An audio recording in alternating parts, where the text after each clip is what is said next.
Terima kasih ya Tuhan, bahwa Tuhan punya rencana global untuk kami pribadi lepas pribadi, bahkan seantero jagat ini.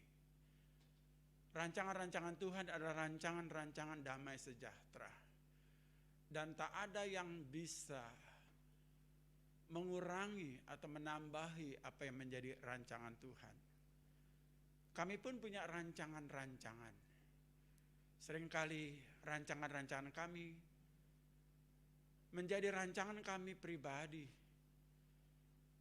Dan kami lupa bahwa rancangan kami adalah bagian dari rancangan yang besar dari rancangan Tuhan.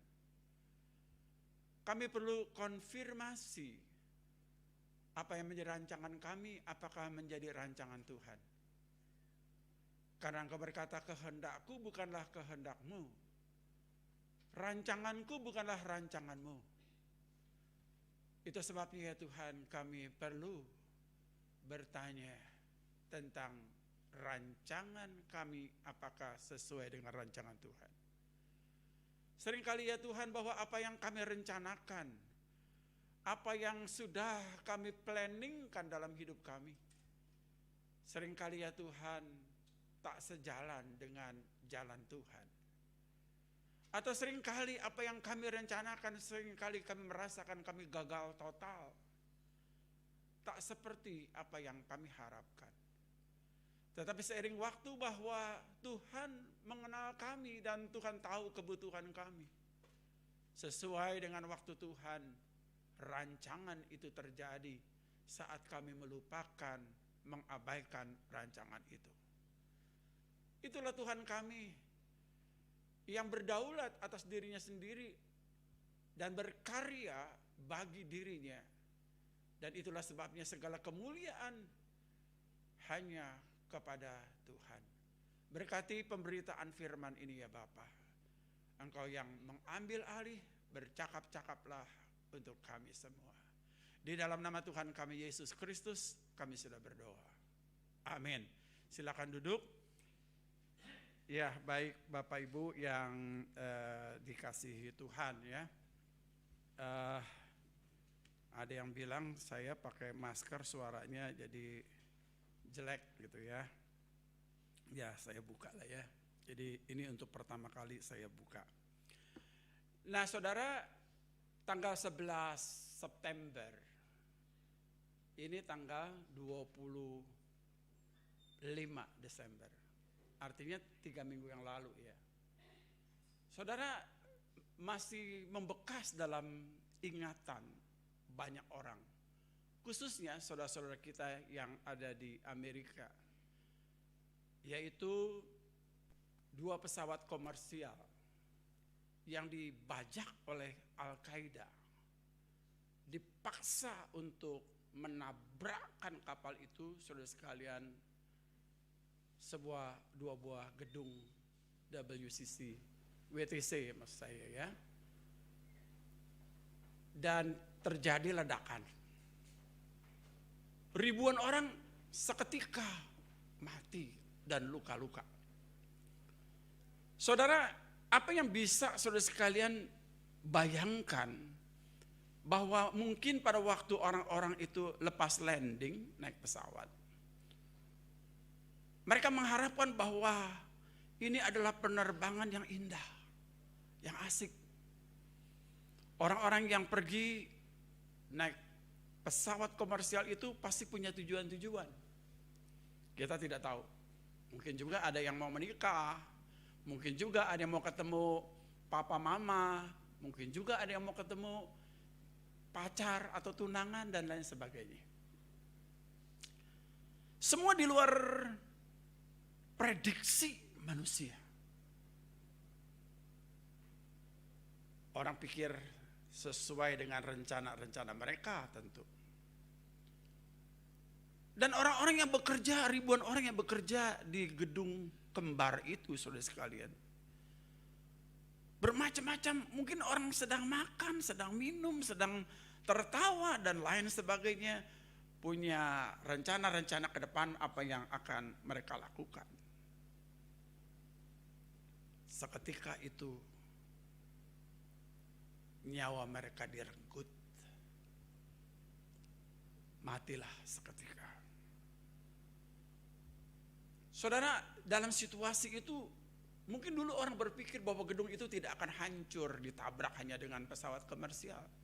Orang lupa bahwa panas yang ditimbulkan oleh pesawat itu, saudara sekalian, telah melumerkan besi-besi baja pada bangunan itu dan sehingga merontokkan mulai dari bagian atas dan tengah.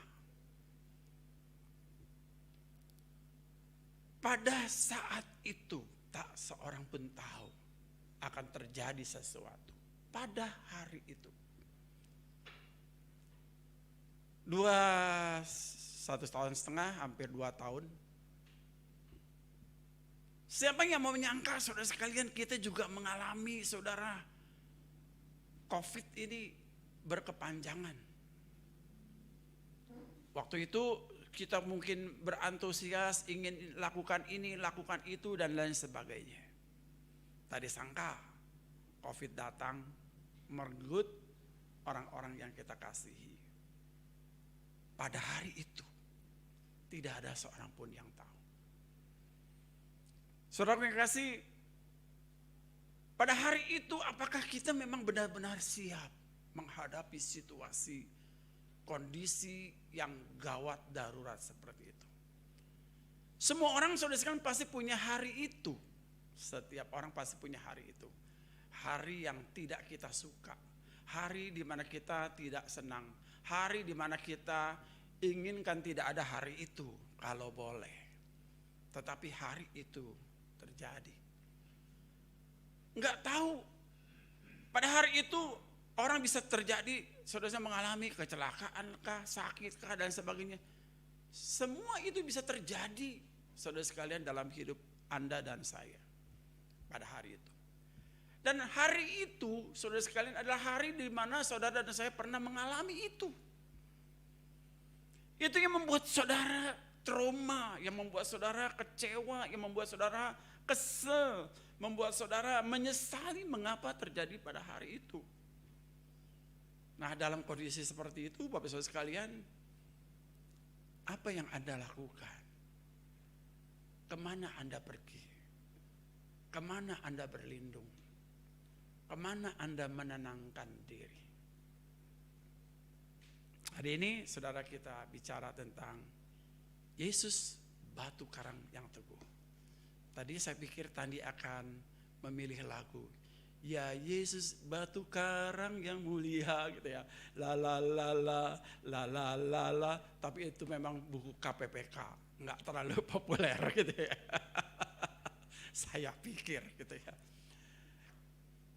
Nah, saudara punya kasih, batu karang yang teguh. Saya akan bacakan beberapa ayat ya.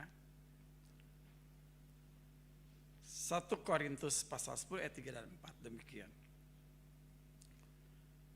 Mereka semua makan makanan rohani yang sama, dan mereka semua minum rohani yang sama.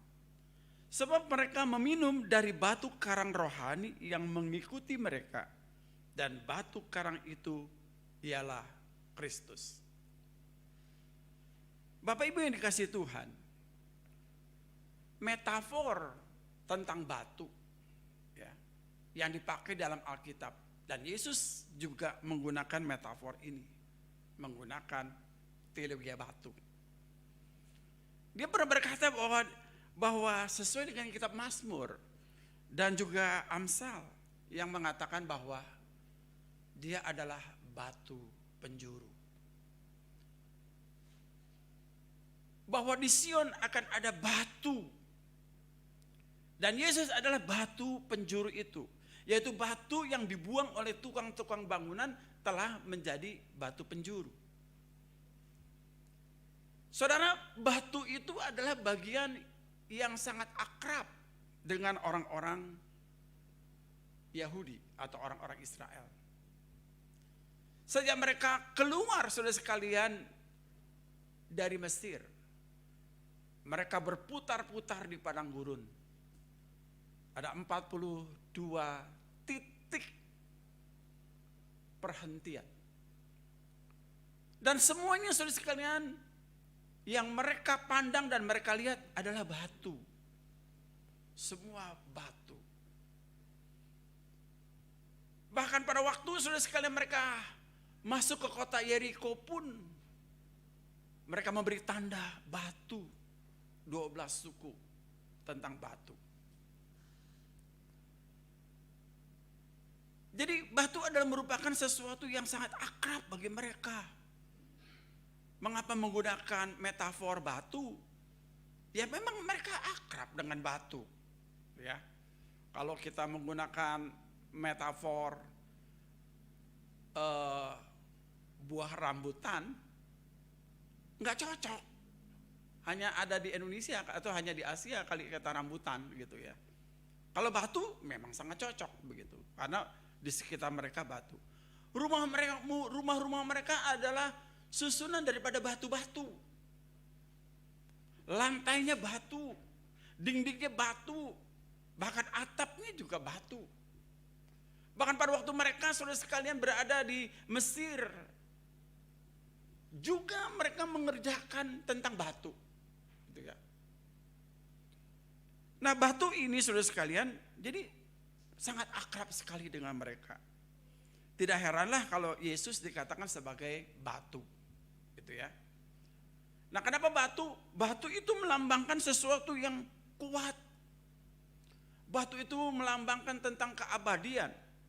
Batu itu bicara tentang sesuatu, saudara sekalian, yang indah. Terkait dengan itu ada kata batu karang. Batu karang dari sedimen-sedimen kapur yang mengeras dan tajam. Dan batu itu saudara sekalian jangan dianggap enteng. Kapal Titanic yang besar seperti itu pun saudara sekalian, perancangnya merasa bahwa ini adalah kapal yang teraman. Tetapi pada waktu menabrak batu es atau batu karang, maka kandaslah. Hati-hati ya dengan batu atau batu karang atau batu es atau batu apapun itu saudara sekalian. Nah saudaraku yang kasih, apa yang dikatakan oleh firman Tuhan di sini? Mereka makan dan minum dari batu yang sama. Tetapi apa yang terjadi? Meskipun bangsa Israel itu keluar dari Mesir, memakan mana yang sama, meminum air yang sama dari batu itu saudara sekalian. Tetapi apa yang dikatakan oleh Paulus dalam pengajarannya kepada jemaat di Korintus, bahwa tidak semua orang yang makan mana yang sama, air yang sama, dapat diselamatkan masuk ke dalam tanah perjanjian. Kenapa? Makan dan minum dari batu yang sama. Tetapi tidak semua orang bisa masuk ke tanah perjanjian. Kenapa saudara sekalian? Karena Tuhan menyaring mereka. Ya, Tuhan menyaring mereka. Bahwa orang-orang tertentulah yang bisa masuk ke tanah perjanjian. Dan yang lainnya mereka mati di padang gurun. Bapak Ibu yang dikasihi Tuhan, kita lihat di sini bahwa batu itu saudara sekalian telah menjadi batu penjuru tadi saya katakan. Batu penjuru adalah sesuatu saudara yang menentukan arah. Dari sudut mana saudara sekalian sehingga arah itu tepat. Mengapa saudara sekalian bait Allah yang dihancurkan itu saudara oleh Nebukadnezar, yang dibangun oleh Salomo, pernah dibangun kembali oleh Herodes, tapi dihancurkan. Sampai hari ini teman-teman Muslim mengambil ya bait Allah itu, tanda kutip, Tapi saudara, orang-orang Yahudi nggak percaya juga. Itu sebabnya dia nggak terlalu ngotot untuk mengambil 2 bangunan yang dikuasai teman-teman Muslim itu. Kenapa? Karena menurut mereka batu penjuru itu yang menentukan arah di mana bait Allah itu berada, saudara. Tidak jelas ada di mana. Lalu mereka saudara-saudara semua berpikiran bahwa mungkin batu itu, batu penjuru itu, atau paling tidak sedikitlah tentang bait Allah itu. Yaitu apa saudara?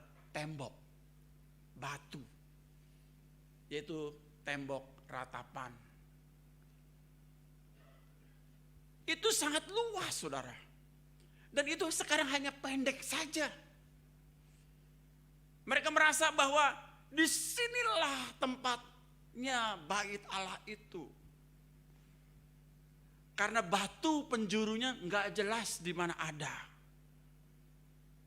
Kalau saja batu penjuru itu ada di titik mana, mereka akan membuat saudara sekalian bangunan kembali bait Allah. Itu sebabnya mereka antusias ingin membangun bait Allah jilid ketiga. Ya, mereka ingin membangun. Nah, di mana letaknya kira-kira saudara sekalian? Ya diperkirakan di antara tembok itu. Kenapa? Ini spekulasi, saudara, pertanyaan-pertanyaan. Di mana posisinya dan sebagainya. Ada yang mengatakan di bawah Dome of the Rock itu, di bawah kubah yang warna hitam, bukan yang warna kuning. Karena yang warna kuning itu kuil, temple. Ya. Kalau saudara lihat ada 2 bangunan itu sebenarnya bukan yang kuning, tetapi yang hitam itu, saudara. Ada orang mengatakan bahwa di bawahnya itu ada bekas peninggalan bait Allah Salomo. Tapi orang-orang Yahudi sebagian tidak mempercayai. Begitu. Kenapa? Karena memang batu penjurunya itu, batu posisi yang penting itu di mana sebenarnya kira-kira, saudara? Tapi pasti lokasinya di situ. Tapi yang pasti saudara sekalian di Gunung Moria. Di Gunung Moria itu saudara sekalian, disitulah bait Allah di mana dulu Salomo membuat.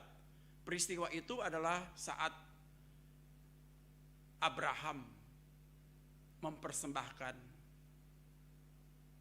Ishak. Disitulah tempat di mana bangunan Allah itu, bait Allah itu dibangun oleh Salomo.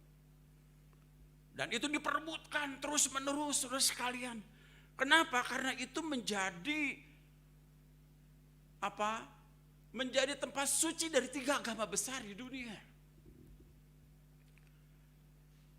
Orang Yahudi merasa cukup puas dengan tembok ratapan itu. Tembok yang seharusnya merupakan kebanggaan bagi mereka. Tembok yang merupakan pusat penyembahan. Lambang di mana Allah ada di situ, seperti yang dikatakan oleh firman Tuhan bahwa di Sion ada batu di situ. Tapi di mana sekitarnya? Orang Yahudi juga tetap bingung, Bapak Saudara sekalian. Nah, inilah saudara sedikit bicara tentang batu atau batu. Yesus adalah batu karang. Dia juga berkata bahwa di atas batu karang itu gereja akan dibangunkan. Gereja dibangunkan bukan pada Petrus. Bukan Petrus yang pendiri gereja. Tapi Petrus adalah bagian daripada suksesi Tuhan. Dan landasan gereja adalah tetap Yesus. Ya. Landasan gereja adalah Yesus. Artinya apa Bapak sekalian? Bahwa gereja itu seharusnya dilandaskan kepada iman. Iman kepada Kristus. Nah, akhirnya saudara, apa sih sebenarnya yang bisa kita pelajari saudara dari kisah ini? Kalau itu adalah sebuah gunung saudara sekalian, sebuah gunung batu karang. Mestinya saudara sekalian bahwa batu karang itu adalah tempat perlindungan. Sama seperti Yesus, dia adalah batu karang, adalah tempat perlindungan di mana saudara sekalian binatang-binatang, burung-burung atau apapun saudara sekalian bisa bersarang dengan damai dan tenang di atas batu karang itu atau gunung karang itu, saudara. Bahkan ada nasihat, kalau kamu membangun rumah, janganlah di dasar pasir. Hanya orang bodoh yang membangun rumah dasarnya pasir. Kenapa? Karena pada waktu angin datang, waktu hujan datang, waktu banjir datang, dia akan roboh. Ini melambangkan apa, saudara sekalian? Bagaimana orang Kristen mendasarkan imannya, kepercayaannya, saudara sekalian. Seperti apa dia membangun imannya, membangun rumah imannya di atas pasir. Sehingga pada waktu ujian, pencobaan datang, rontok. Sama pada bagian introduction saya tadi. Pada waktu hari itu datang, banyak orang Kristen runtuh imannya. Kenapa? Karena tidak mendasarkan imannya kepada Kristus. Saya kembali lagi kepada batu karang itu. Yesus adalah batu karang, tempat perlindungan seperti lagu ya. Di mana orang bisa merasa nyaman, batu itu melindungi, batu itu membentengi, batu itu saudara sekalian hadir, saudara, memberikan kehidupan kepada binatang-binatang atau siapapun yang tinggal di batu karang itu.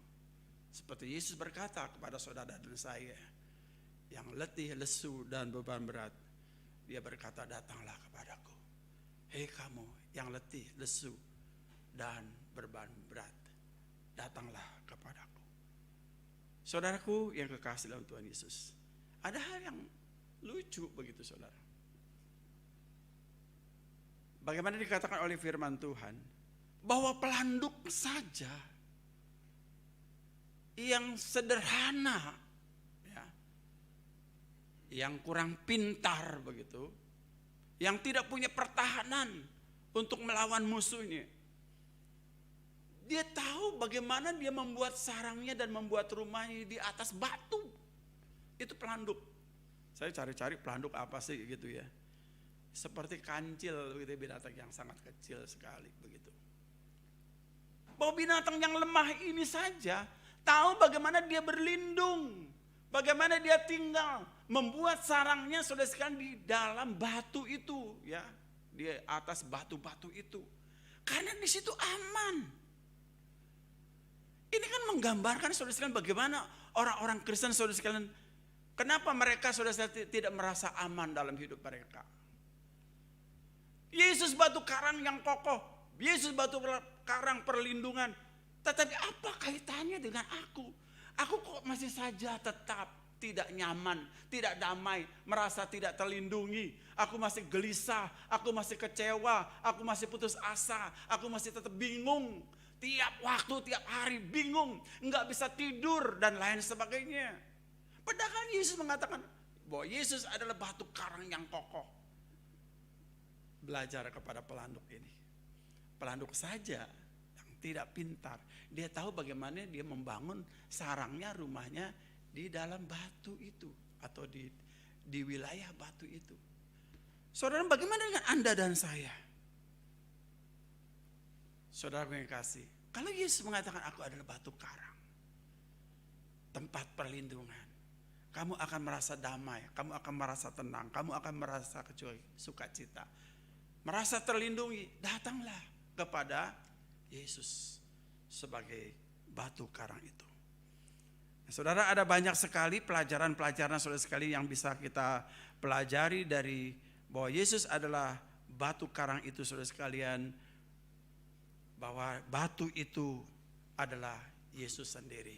Seperti yang dikatakan oleh firman Tuhan dalam 1 Korintus 10 tadi ayat 3 dan 4. Siapakah batu itu? Paulus menjelaskan kepada jemaat di Korintus, batu itu adalah Tuhan Yesus Kristus. Amin. Mari kita tunduk kepala, kita berdoa.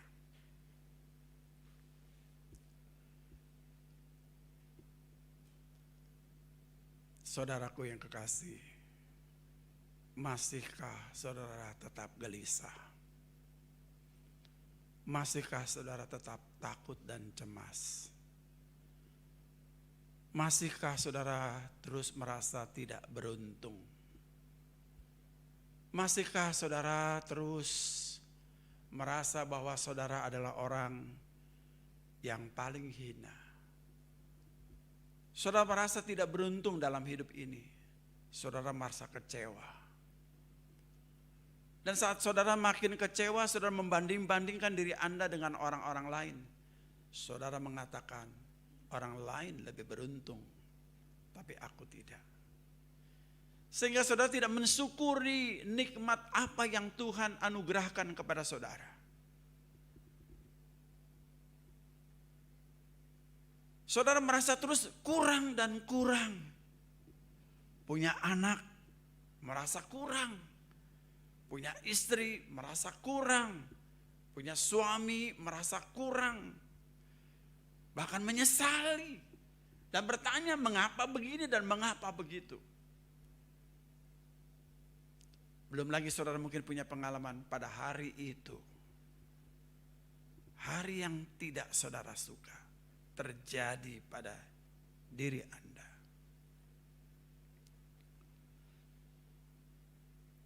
Bagaimana Anda punya iman yang kokoh? Didasarkan kepada apa iman saudara? Biarlah pada hari ini kita belajar. Batu karang yang kokoh itu siap melindungi Anda. Memberikan kehidupan kepada Anda. Mengayomi Anda. Membuat Anda tenang dan damai. Yaitu Kristus Yesus. Batu karang yang kokoh. Amin. Waktu selanjutnya